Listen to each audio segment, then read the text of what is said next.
ka sa matag adlaw. Gusto ko nga kauban ka sa matag lakaw. Sa tanang buhaton ko, gusto ko nga kauban ka. Kay ikaw man kanunay gitinguhan,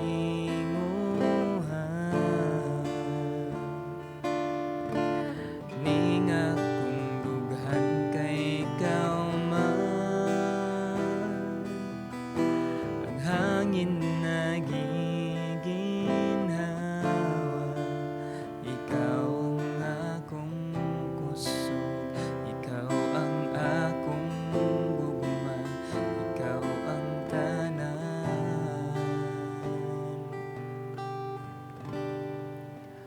Kay ikaw man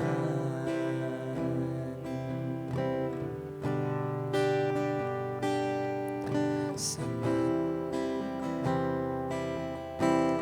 gusto ko nga kauban ka sa matag lakaw. Sa tanang buhaton ko, gusto ko nga kauban ka. Kay ikaw man kanunay gitinguhan,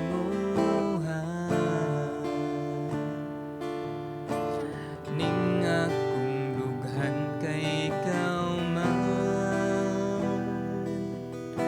Ang hangin nagiginhawa, ikaw ang akong kusog, ikaw ang akong gugma, ikaw ang tanan. Kay ikaw man kanunay gitinguhan, ning akong dughan kay ikaw man. Kanunay giginhawa, ikaw ang akong kusog, ikaw ang akong gugma, ikaw ang tanan.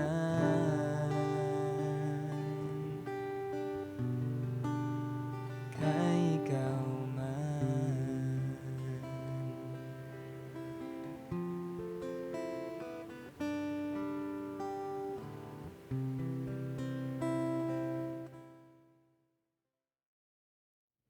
Maayong buntag sa tanan, padayon ta sa pagtuon sa pulong sa Ginoo. Naghihapon ta sa nagselebrar sa ato ang Missions Month karon. So muna ang ato ang mensahe para karong kabuntagon about siya sa missions. World mission, importante kaayo siya. Ang dako gid siya nga part o mo na siya ang heartbeat sa usa ka simbahan. Nganong usa sa rason nganong nagtapok-tapok ang managkaigsuonan ni na sama nato mga anak sa atong Ginoo kay para atong ipadayag ang iyahang gugma ug ang iyahang grasya para kanato. So manang nagtapok ta para makatuntag maayo sa iyahang pulong unya ato pud nang mahimo ma-share nato sa uban. So manang uban magpadala og missionary nana. So kani mga butang nga importante kaayo usa ni siya sa mando sa Ginoo sa ato nga moadto sa bisang asa nga lugar kung asa ta niya ibutang para mag sangyaw o padayag sa iyahang gugma para sa tanan. Pero ganahan ako sa karon kabuntagon, ganahan ko nga i-personal nato unsa man ato ang mission, isip ma part sa simbahan or isip part sa tapok or sa church, isip tapok sa Ginoo or mga kaigsuonan nato ni Kristo. Unsa may atong mabuhat, atong part. So karon kabuntagon magisgot ta about missions, pero mission sa ato ang simbahan or mission nato, mission nimo, mission nako. Unsa man ato ang mission sa dihang nata diri sa simbahan. Sa mga niagi nga Domingo, nagahisgot ta unsa ka importante no nga kinahanglan iampo na itong mga missionary, kailangan na ito sila tagag-support, financial ba, or bisag unsa nga klase nga support na itong mahatag sa ilaha. Pero kita, nagtuo ko nga napod tayo mission dere sa ato ang kasimbahanan. Before tama to sa ato ang mensahe karong kabuntagon, magisguton ta usa ta sa kaning nahitabo sa ato ang kalibutan karon. Daghan kayog mga panghitabo nga wala na to na damha mahitabo. Like for example, na COVID, no, nya wala kabanta dito, wala na to damha nga may COVID, may lockdown na. Unya karon economic crisis na sad, sigigsaka ang mga presyo sa bisag unsa nga pamaliton. Gasolina, nga maapektuhan ang pagkaon, ngayon na bisan mutanaw ta sa balita ng mga mag-away, may mga war, ito yung nation usay diri sa atuang may mga limayo ng mga panghitabo, may bagyo, may mga sakuna, ngayon na. Pero usahay kani mga butanga makahatag ni siya mawagtangan tag paglaom, mawagtang atong hope, mawagtang paglaom ang usa ka tawo. Ang problema sa kalibutan kay ang mga Kristohanon, especially kita, kay bawta sa solusyon ani mga butanga ang pag naatay paglaom o natay hope diha ni Kristo. Pero ang problema wala nato gina-share or wala nato gipadayag or wala nato sultian ang mga katawhan about ana. So karong kabuntagon mag-isgot about missions, isip mga Kristohanon, duha ka butang akong ganahan nga i-highlight karong kabuntagon. Una kay ang pagtuman nato diha ni Kristo or atong pag-obey diha sa Ginoo. Ikaduha, panaghiusa or to be united. Kung balikon, una nga butang atong hisgutan ron kay ang pagtuman or pag-obey nato sa Ginoo. Ikaduha, ang paghiusa nato or to be united. So ato na siyang i-explain later ngano importante kay ng mga butanga. So kung na may mga Biblia, palihog abli diri sa Mateo 28, 18 kutob sa 20. Ako ning basahon sa English translation sa NLT, New Living Translation. Kung namoy Cebuano, pwede ra gyapon makasunod sa ako. Again, sa Mateo 28, versikulo 18, 20. Kutob sa 20. So ang pulong sa Ginoo nag-ingon, Jesus came into his disciples, I have been given all authority in heaven and on earth. Therefore, go and make disciples of all the nation, baptizing them in the name of the Father and the Son and the Holy Spirit, and teach these new disciples to obey all the commands I have given you. And be sure of this, I am with you always, even to the end of age. Magampo ta. Bigamhanan og dalay ganamo nga Dios, salamat kay Ginoo. Sa lain na pon nga adlaw nga gihatag kanamo Ginoo, salamat Lord nga diin kami kakita sa imong mga kaayuhan sa mong kinabuhi Ginoo, sa imong grasya nga bisan pa man sa panahon karon nga nagkalisod or sahay nami mga dili masayran or dili makontrola nga mga butang sa mong kinabuhi Ginoo, pero amo makita Ginoo nga ikaw Ginoo nagapahimutang gyapon tanan para sa moa Ginoo. Ginoo, itugot unta Lord nga sa among pagtuon sa imong pulong karong kabuntaga nga imong balang Espiritu Santo mo ay magalamdag sa mga una ug sa mga kasing-kasing Ginoo na kini magahatag kini Lord og dili lang information sa mo ang Ginoo kun dili magahatag kini kausaban sa imong pulong Ginoo. Nata Lord nga willing me among mga kasing-kasing nga nga maminaw og mutuman sa imong mga sugo dili kanamo Ginoo. Salamat Ginoo kanitanan Lord among i-dedicate ang mga tabo karong kabuntaga Lord. Tanan akong gipangayag pasalamatan sa ngalan ni Jesus. Amen ug amen. Yan may buntag sa tanan. So kung na mo'y Biblia rita sa Matthew 28, pero di lang ta dira naghantag mga bersikulo nga tan-awon ron. So ay lang nagbuhiin yung Bible ug ato ning panglantawon rin. So kung gingon kanina naatay solusyon sa mga problema ug mao na si Kristo. Isip ng Kristohanon kay bawo na ta ana.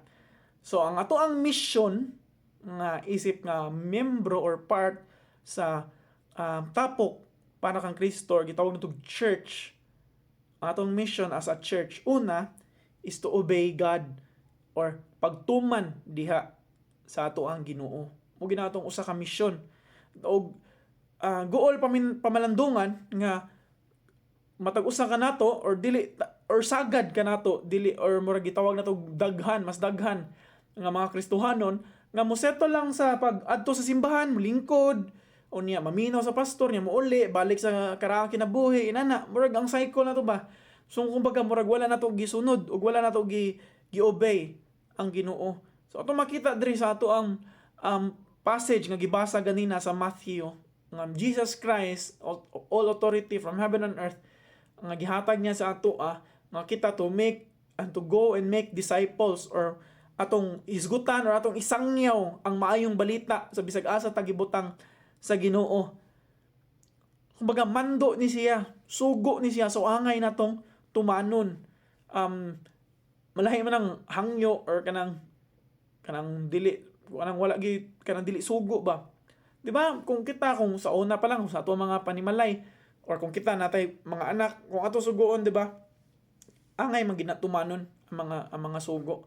So same sa aning mando nga gihatag sa Ginoo ni Kristo nato, ito nga to Great Commission, angay ni natong tumanon. So unsa may angay natong tumanon? Una, kay to share Christ or atong isangyaw ang gibuhat didto ni Hesukristo. Pila ka tuig ang lumabay nga si Hesukristo nagpakamatay dito sa cross pagkatulong at adlaw na banhaw siya ug ningon siya nga mobalik siya.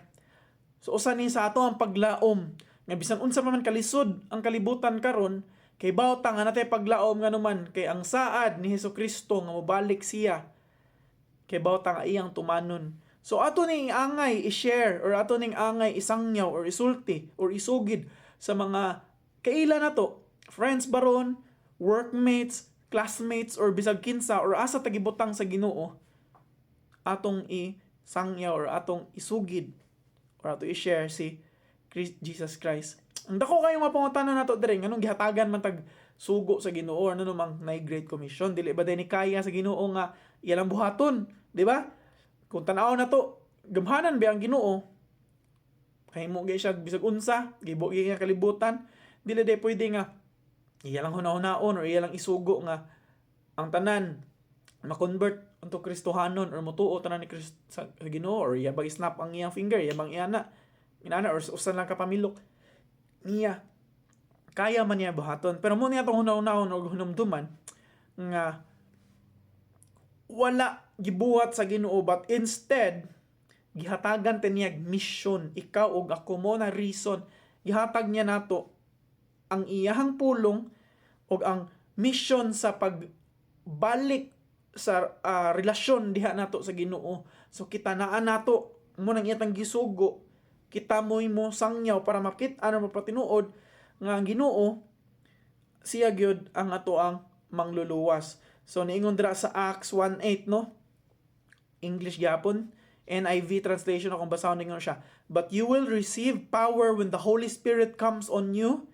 And you will be my witnesses in Jerusalem and in all Judea and in Samaria and to the ends of the earth. So klaro kayo kita, ikaw ako, you will be my witnesses. So gihatag sa Ginoo nato mo na iyang gimando, gihatagan tani og task para mahimo tang witness niya or kita mo'y musangyaw or kita mo'y musugid sa iyang gibuhat. Pila ka tuig ang lumalabay ang nilabay.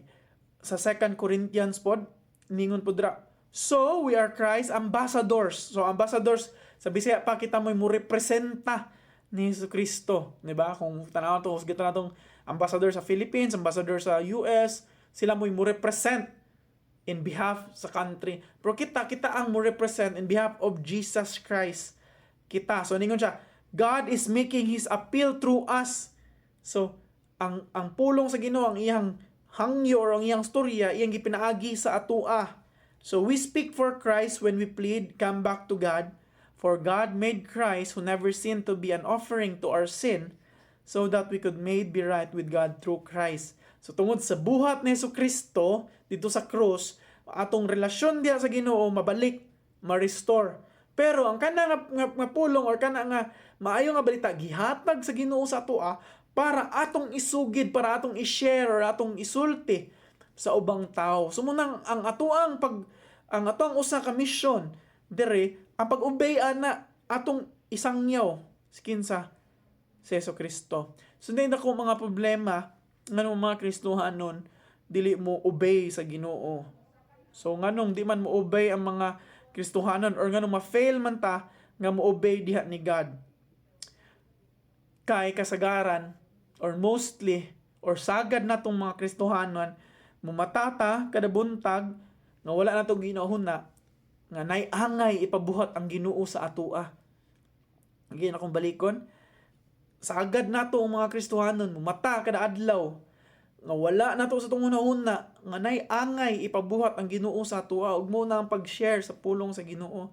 Kung dili mumata man ta kada buntag pero ang atong ginahuna unsa may angay na mabuhat para sa akong kagalingon, unsa may angay na mabuhat para sa akong negosyo, unsa may angay na mabuhat para sa akong trabaho, para sa atua lamang atong sagad malimtan nga naay mas labaw nato ang Ginoo nga mo'y nagkontrola sa tanan, nga naay sugo or naay angay ipabuhat nato o munang wala nato ginahuna kay atong ginuna para sa atua. So daghan na hitabo ana. And so munang mahitabo nga atong ginahuna nga instead of ang atoang tinguha nga ang Ginoo, ang atong tinguha na noon kay unsaon ta paglipay sa Ginoo instead of unsaon nato pagtuman sa Ginoo, unsaon ta paglipay sa Ginoo. Munang kasagaran sa atoa maato na lang magamit ang Ginoo, maato tag simbahan, maato tag Bible study inan na sa atong una-una kay para tabangan ta sa Ginoo. Ang uban ganahan lambo ta sa kinabuhi. So manang maato ko simbahan kay makatabang ni sa kuha or sa ganahan ta nga maayo akong pamilya, nindot ang akong relasyon sa akong pamilya. So man madto ko simbahan para makorek ako ganahan kong akong mga anak kay matinumanon or mga buutan. So man ato simbahan ako ipadala sa mga kuan. So kumbaga atong una-unaon para sa tuwa lang ba. Kumbaga atong gigamit ang Ginoo para sa atong kayuhan instead of kita mo serve sa iya kay siya man ang atong Ginoo. Kung kita nagatuo nga siya atong Ginoo, ato ang master, dapat unta nga kita ang mo-serve dili unta nga kita ang serbisyon. Hunahuna man gud nato nga unsa ato makuha diha sa Ginoo. So munang di ta maka-obey, munang daghan kitag problema nga idako kay nga problema nga di ta mo obey or di nato ma-share ang Ginoo. Nga naman kay nagunahuna man ta unsa atong mag-gain diha sa Ginoo, dili unsa atong patuman diha sa Ginoo. So kung buntagon ako i-challenge sa tanan nga atong una-unaon nga kita nata diri ang kalibutan na para tumanon ang mga mando sa Ginoo sa tua. Atong tumanon ang Ginoo sa iyang mga mando sa atoa. Again, atong tumanon ikaduha magkahiusa tang tanan. Ikaduha og last magkahiusa tang tanan. Usahay di na nato mabutang sa itong unahuna nga importante man nga maghiusa tang tanan isip nga mga Kristohanon. Kung na may Biblia do sa John 17:20-23. Kani nga time, kani nga particular nga passage, si Jesus Christ ani, siya mo'y nagisgot ani, nagampo siya dito sa amahan para sa iyang mga disipulo ug para kanato natong tanan. Mo na ang iyang prayer, mo na ang iyang unsa iyang desire para natong tanan. Dingon siya sa 20, ingon siya, "My prayer is not for them alone." Ang them yang pasabot mga disciples. Siya, "I pray also for those who believe in me through their message." So gikan sa message sa mga disciple na ay mga nituo usa na taato, ingon siya para daw ni nato sa mga disciple ug para nato. So may prayer para sa Ginoo ingon siya, "That all of them may be one." Siya, all of them, kita, may be one, magkahiusa. And siya, "The Father, just as you are in me, and I am in you, may they also be in us, so that the world may believe that you have sent me." Ingon siya, sama sa usa ang amahan ug ang anak. Kita, nausa na ta sa anak ug sa amahan, kitang tanan, nahiusa na. So ingon siya, "So that the world may believe that you have sent me." Para motuo ang kalibutan nga ang amahan nagpadala sa iyang anak. So ang key ay kay panaghiusa para motuo ang mga katawhan nga si Jesucristo ang mangluluwas. No, marag weird nga prayer ni Jesus Christ no kay Usay kung hunaw-naon ta, kung pangutan-on ta, unsa may makapaagi para makaila ang usa ka tawo dito sa Ginoo. Una mo ingon kita, ay sangyaw ginato ang pulong sa Ginoo, or mangutana unsa may mga paagi, maybe adto ta sa Bible mga prophecy nga natuman nga imo ingnon nga o tawag ingon diri sa Bible nga mo ni may tabo awan na hitabo. So tinuod gini ang Bible. O maybe ganahan tag mga milagro. No, ganahan tag mga milagro, like for example, ganahan tag nga na yung mga di kalakaw niya ampuan na to niya makalakaw na sila, like para mga tao makita lo amazing, tinuod gid nilang Ginoo. Sa man mutuo ta nga tinuod gid nilang Ginoo, so mutuo ta nga si Jesus Christ Ginoo gid ay. So kung magang inana ba ganahan ta nga na yung mga butang nga mahitabo or nindot para mutuo mo na atong sometimes atong mindset ba nga dapat mo ni mahitabo para mutuo ang mga tao. Pero si Jesus Christ lahi, ingon siya dapat makahiusa tang tanan, amahan siya, ikaw ako ang isip nga simbahan tanan magkahiusa para mutuo ang mga katawhan niya. So grabe no, magkahiusa. So mo ang key kuno is unity or pagkahiusa para mutuo ang mga tao nga gipadala siya sa amahan. So, si Jesus Christ gipadala sa amahan. Ang key kay magkahiusa ang tanan.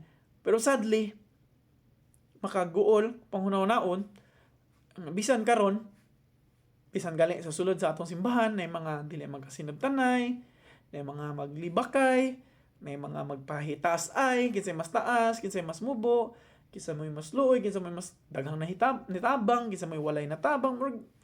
Wala ta nagkahiusang tanan.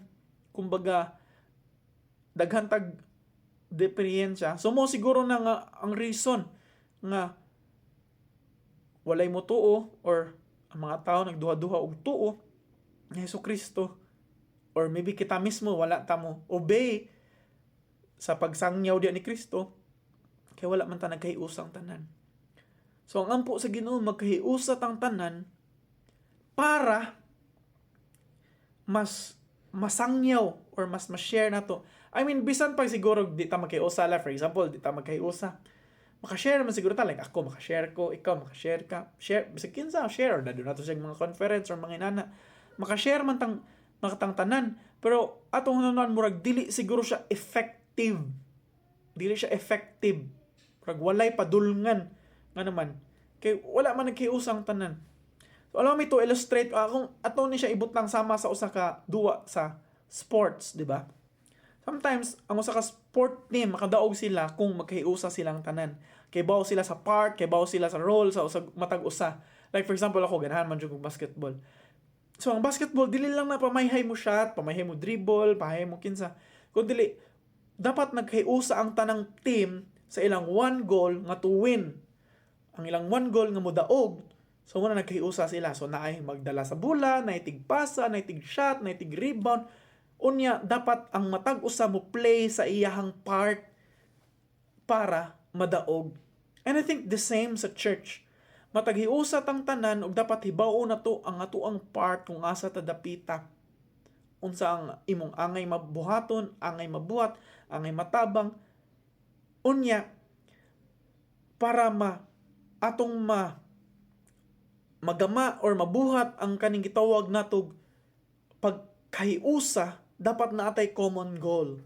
Sama sa basketball, ang common goal is to win or to madaog sa championship. So kita nga ato ang common goal is daghan kaayo. I mean atong common goal is to para isangyaw si Jesucristo. And we have a lot of things in common sa daghan tag common. Murag kumutuo ta nga si Jesucristo mangluluwas.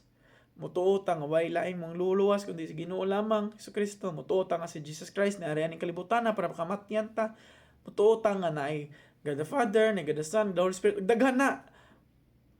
If mahibaw-an nato na ang ato ang purpose or atong common goal or atong common something nga mataghiusa, tungod anang atong common goal, ma-develop nato ang pagkahiusa or gitawag nato unity. So dili ma-develop ang unity kay for the sake of ganahan ta ma-united or moingon ta nga ay ganahan ta magkahiusa so manang kailangan nato magkahiusa. Dili na siya effective kun dili mahimong magkahiusa ang matag anak sa Ginoo kung ang ato ang common goal sama, kumbaga more siya triangle, same tag goal tanan, maabot ra gihapon ta ug mag-abot ang tanan ug ma-united ta. Ang pangutana, ang imong goal ba same basad sa ako? Ang goal again sa isa ka Kristiyano or sa kasimbahan, ang pagsangyaw kinsa si Jesucristo, pagpadayag sa iyang gibuhat, sa iyang grasya, dako nga gugma para kanatong tanan. Nang angay natong i-share kinsa si Jesus Christ. So, kung wala na siya nga goal nimo, mo siguro dili ta makagiusa. Nato akong gihangyo, akong challenge ang matag-usa, nga himuon na nato siyang common goal or mo na ato ang goal. Kay since gimando man ni gisugo man ni sa Ginoo sa ato nga mahimo tang maing ehemplo, mahimo tang messenger, mahimo tang ambassador or representative ni Christ atong buhaton ug maghiusa ta para ang mga katawhan unsa to mutuo nga si Jesucristo gipadala sa Ginoo. Gingon ba diri sa 23 ingon siya, I in them, you in me, so that they may be brought complete unity. Complete unity. Then the world will know that you sent me and have loved them even as you have loved me. No? So ang key is to be united para masangyaw nato ang maayong nga balita. So, ganahan ta magkahiusa nga naman kay ganahan ta mga tao maluwas sama ka nato. Ang atong pamilya, atong mga friends, atong mga kauban sa trabaho, atong mga classmate, ganahan ta nga maluwas pud sila. Masinati nila ang atoang kadaugan nga nasinati diha ni Kristo. So amo nang akong gi-challenge kitang tanan na magkahiusa ta dili lang para sa atong kagalingon, para sa atong Ginoo ug para pod sa ubang katawhan para makaila sila sa Ginoo. So sa pagtapos sa atoang mensahe karong kabuntagon, akong basahon diri sa John 17:16-19 atras ta gamay nga bersikulo. The same gihapon prayer ni Jesus Christ para natong tanan. Ingon siya diri sa 16. They do not belong to this world anymore more than I do. Make them holy by your truth. Teach them your word, which is truth. And then verse 18 ingon siya, just as you sent me in the world, I am sending them in the world. And I give myself as a holy sacrifice for them so they can be made holy by your truth. Ingon siya sa verse 18, just as you sent me, Jesus Christ saying to the Father, sama sa imong pagpadala nako sa kalibutan, ingon siya, ako nasad karon ang nagpadala nila sa kalibutan. So si Jesus Christ gipadala sa amahan sa kalibutan para isangyaw ang maayong balita, unya pakamatyan ta para hatagan ta og gitawag na tog maayong balita ug karon kita nasad ang iyang gipadala sa kalibutan para isangyaw ang iyang gibuhat pila ka tuig ang nilabay. Mo ni ang challenge para kanato. Isip nga simbahan ang atong mission para obey si Christ unya to be united og kini. Dapat ato isud sa atong hunahuna og sa atong kasing-kasing. Kita sama sa gibuhat ni Jesucristo, siya niari sa kalibutan. Kay gipadala siya sa amahan, ni obey siya, ni patuo siya. Karon gipadala sad ta ni Jesucristo sa atong mga kaila, sa atong family, sa atong friends, sa atong workmate, or sa bisag stranger, sa bisag kinsa, kung asa tagibot tang sa Ginoo. Gipadala ta sa Ginoo para isangyaw nato ang maayong balita para sila sad mabalik ang ilang relasyon diha sa Ginoo. Magampo ta. Migamhanan og dalaygon namo nga Dios, salamat Lord. Sa imong pulong nga nagapahinumdum kanamo Lord. Dapat kami matumanon Ginoo sa imong mga sugo diri kanamo Ginoo. And usa sa kiya na Ginoo to be united or magkahiusa ang matag Kristohanon Lord, which is ang common goal namo Ginoo nga ipadayag ang imong gibuhat pila ka tuig ang nilabay Ginoo. Ikaw na pakamatay ngadto sa cross Ginoo. Gilubong pagay katulong adlaw Ginoo, nabanhaw karon ni saad ka nga ikaw mabalik Ginoo. Kini Ginoo among paglaom bisan pa man unsa nga mahitabuan ning kalibutan na Ginoo. Kay kami nagatuo nga ikaw magatuman sa imong mga saad nga ikaw mobalik Ginoo. Hinauta Lord nga kaning paglaom namo Ginoo amo pud ning i-share sa ubang tao Lord para sila sad dili mawagtangan og paglaom, dili sad sila sad Ginoo mabalik ang ilang relasyon, sila pod maluwas Ginoo sama sa imong pagluwas diri kanamo. Salamat Ginoo, hinauta Lord kami padayon o pagtuman sa imong mga sugo dili ka namo. Kini tanan Ginoo gipangay pasalamatan sa ngalan ni Jesus. Amen ug amen.